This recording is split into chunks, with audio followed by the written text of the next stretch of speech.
Number 1. My tent in the backyard.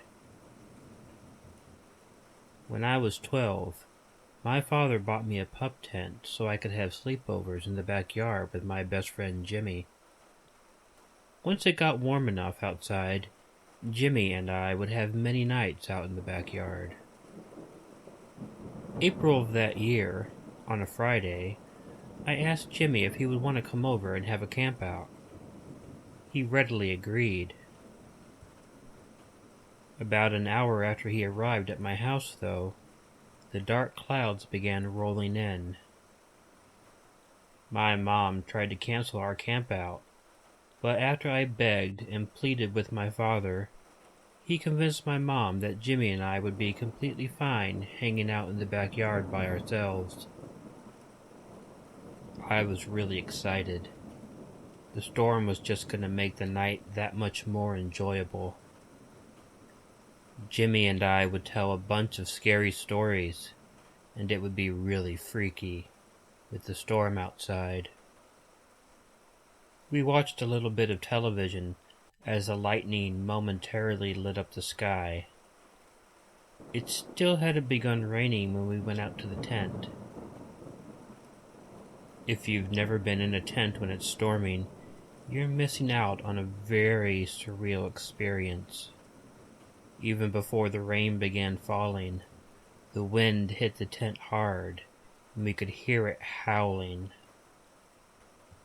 Each crack of lightning not only lit up the entire sky, but it also easily shone through the thin fabric wall of the tent. And when the rain did finally begin pouring down, I guess I understood why my mom did not want us spending the night out there. The poor little tent got battered by the rain, hitting hard against it. Jimmy and I spent the night doing our best to scare each other. We had a flashlight, and the person telling the scary story had to hold it under his chin, to make it seem like it was more scary than it really was. Or at least more scary than we would admit that it really was.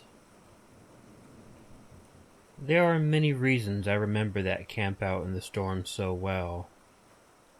One of them is that this was the first time I was introduced to some of the classic all-time urban legends. Jimmy told me them all. The Hook, the one with the headlights and the killer in the backseat of the car, and many others. I would say by the time it was fully raining hard, we had succeeded in scaring the hell out of each other. My dad came out to check on us to make absolutely sure that we were okay before he went to bed.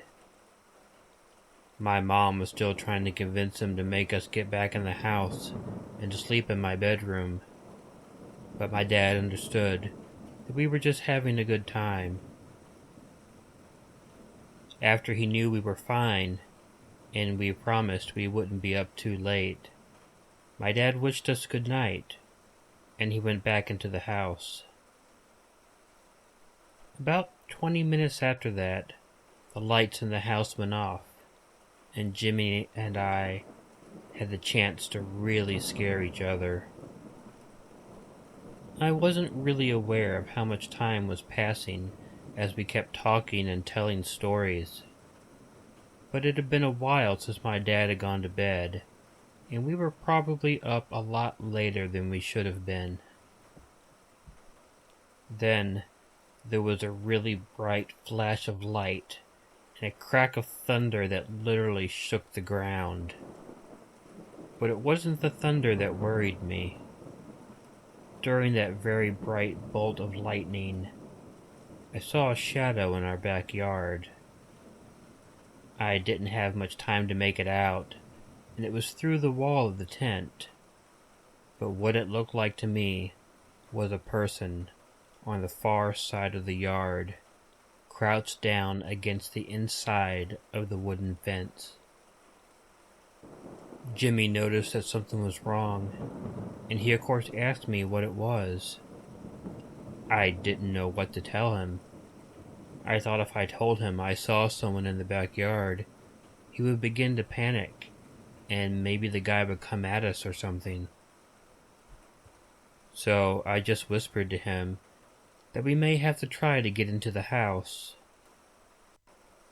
Before Jimmy had the opportunity to respond to what I told him, another bright crack of lightning illuminated the whole area, and I saw the silhouette again, and it stood up. I then told Jimmy someone was in the backyard, but he didn't believe me. I got up and told him we had to book for the house. He still thought I was just trying to get back at him for all those urban legends he told me. The next crack of lightning revealed the guy was right by the tent, and this time Jimmy saw him and began screaming. The shadow was at the door of the tent, and he began pulling on the zipper, trying to open it. Jimmy and I began yelling and screaming for my father, even though it was unlikely he would hear us during the storm. What happened next happened so quickly, but I was very glad that it did. The back porch light turned on, and I heard what I first thought was a crack of thunder, but thank God it was my father's gun. The person by the tent made as if to run, but my dad yelled at him that he had no problem putting a bullet in him if he did. The police came and arrested the guy. It turns out that the very first crack of lightning that revealed the man to me woke my father up. My mom told him to check on us, and when he did look out the window, the second crack of thunder revealed to my dad the guy standing in the backyard.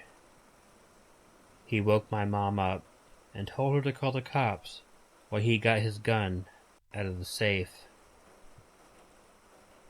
Jimmy and I spent the rest of the night in the room. This time, we did it without arguing. It was quite a while before either of us were comfortable sleeping in a tent again.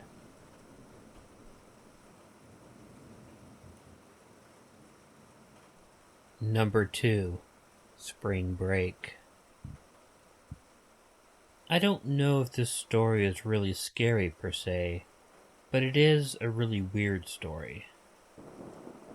This happened back when I was in college when, on a complete whim, I hopped on a bus and went down to Daytona Beach for spring break. Well, it wasn't a complete whim, I guess. My friend Joey was already down there, and he'd been bugging me to come down. Joey really didn't work or go to school, but his parents had lots of money. So rather than going down to Daytona for spring break for a week, he was there throughout the spring break season. He eventually convinced me to come down when he promised he would bring me back after the week was over. I only had enough money to make the trip one way, if I was going to spend any money there at all. One thing that Joey left out about our spring break trip is that he had driven his father's motorcycle down there. If I wanted to ride back home, it would be on the back of the cycle. While I was not completely comfortable with that, I eventually accepted it because if I spent the rest of my money for a ticket home, I wouldn't be able to spend any money for spring break. So I had a good 5 days in Daytona, and then, in order to get back to school on time, Joey had to take me back home. It would be a 2-day drive, and we would have to get a hotel after the first night. Thankfully, he had his parents' credit card and would be paying for it. We got started relatively early in the day. We went up through Florida and eventually made it into Georgia. It was about 1 p.m. when things started to get ominous. It began getting very dark as the most foreboding storm clouds I had ever seen in my life began to roll in. And these weren't just black clouds. These were greenish and black clouds which blocked the damn sun. It was springtime in Georgia, and by 4 p.m. it was pitch black outside. The only positive is it hadn't started raining yet. We wanted to try and make it as far as we could before having to get the hotel room. I had never seen such a sight in my entire life, and I really don't think I can do it justice by describing it. The clouds looked like they were purposely bearing down on us, and I got truly afraid when they started spinning around like funnels right above my head. I really didn't know if this was indicative of a possible tornado or what, but I couldn't imagine it was positive regardless. And eventually it began raining, and it began raining hard. If you've never ridden a motorcycle through a thunderstorm, I can't begin to tell you what it was like. Each drop of rain hit us on our face and body and felt like needles sinking into our skin. It hurt badly. I was worried that the force of the wind and the rain would blow the motorcycle off the damn road, but Joey didn't appear ready to stop at any time. I didn't want to appear like a wuss either, but trust me, I was scared.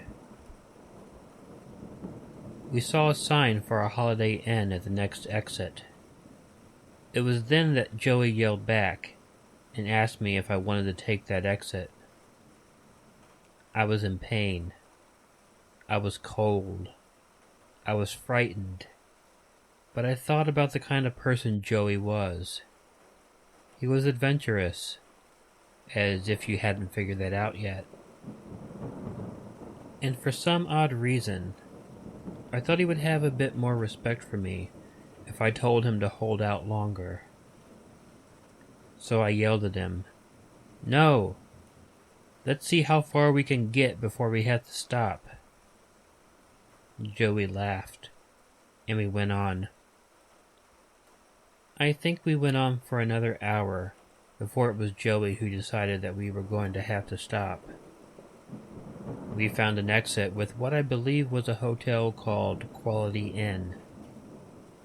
We checked in, and I decided I needed to take a shower first. Joey was fine with that because he wanted to watch the weather anyways. Joey flipped on the television, and of course there was a weather report on right away. And I'll never in my life forget it. The town off the exit that Joey asked me if I wanted to take was hit half an hour earlier by a tornado. One of the buildings shown on the news as being destroyed was the Holiday Inn. We were both shocked. If we had taken that exit an hour ago and checked into that hotel, we would have been there right when that tornado hit. It was weird because I really wanted to get out of that storm, but it was me that had decided not to exit there.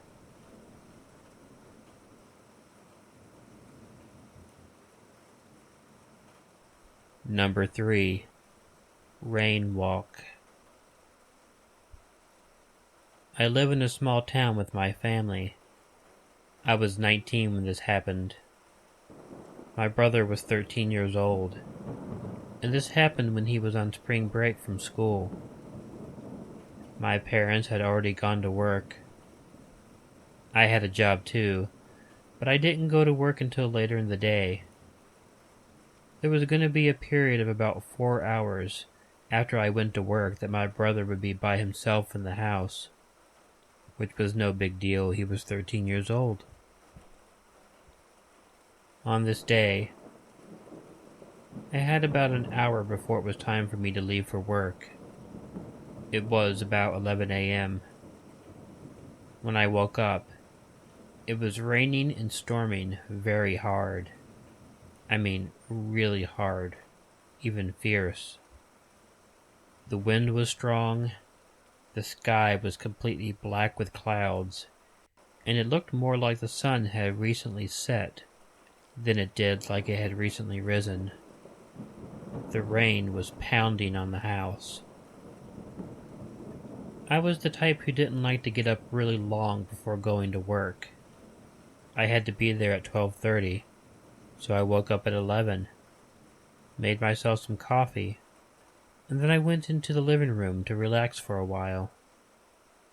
I was watching a bit of TV and halfway watching the storm, and something caught my eye. I looked outside, and there was a guy out in the storm, walking down the street. He was tall, dressed in black, but the weirdest thing is he didn't have an umbrella or even a raincoat. It was weird. I figured maybe he was out and just got caught in the storm, but he didn't seem to be in any hurry either. As he walked down the street, he watched our house with a weird look on his face, and then he turned the block. It was weird, but I tried not to let it bother me. As I was watching television more, about 10 minutes later, it caught my eye again. I looked out the window and was quite surprised to see the man walking around the block again. Just like before, he kept looking at our house, pivoting his head as he walked along. This time, I was more concerned than I had been before. Before, the man was just a weirdo walking around in the rain. Now, he was a weirdo walking around in the rain who had to have something on his mind.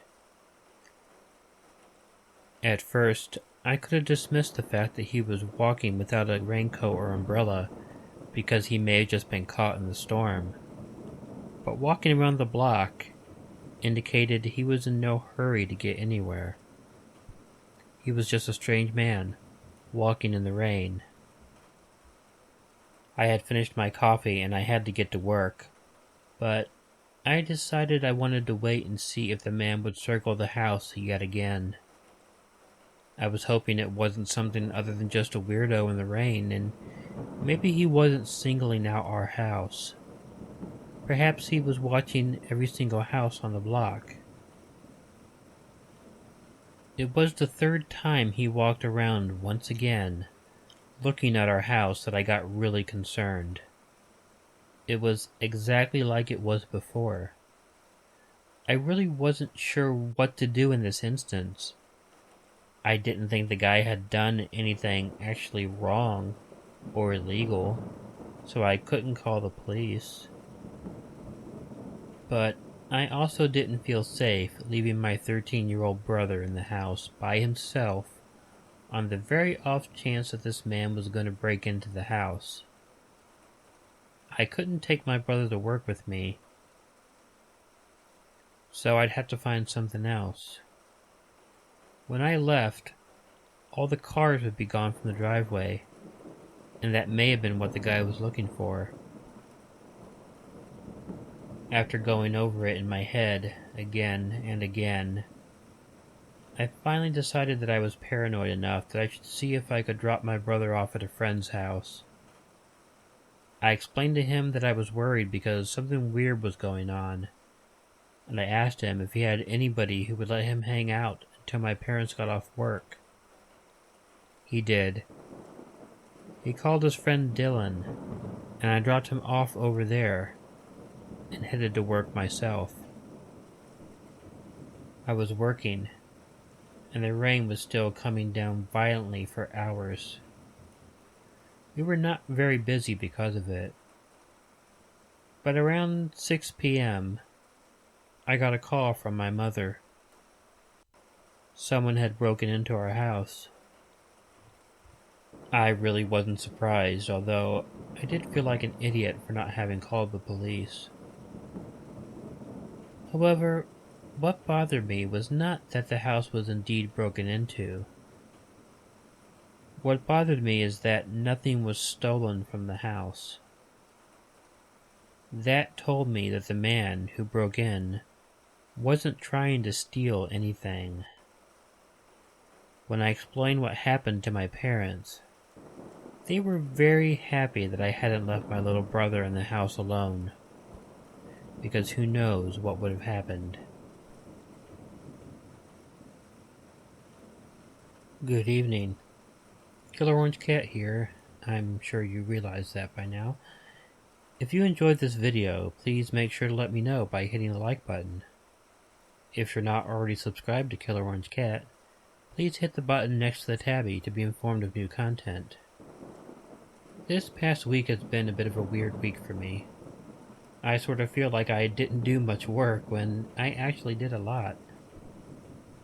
I had 2 stories on Let's Read's channel, 2 stories on my channel, and 2 on Hero to Villain's channel, not to mention doing this video. So I'm just trying to convince myself that yes, I did do a lot of work when I don't feel like I did very much. I hope you like the stories, and thought I would reveal here that the tornado story was written by me, and it happened to me when I was 22. I know it's not really scary, but I needed a 3rd story in the spring storm theme, and I had remembered I had one of my own. It actually was an amazing experience that I really could not convey in words. But when I saw that Holiday Inn destroyed by a tornado, it was scary, trust me. Also, I've been considering doing a compilation of nightmare stories, so if you have any really scary nightmares that you've had, please feel free to write them down and submit them. If I can get some really good ones, this will be a future video. And as always, make sure to check in your closet and under your bed, because you never know where a killer orange cat might be hiding. Good night.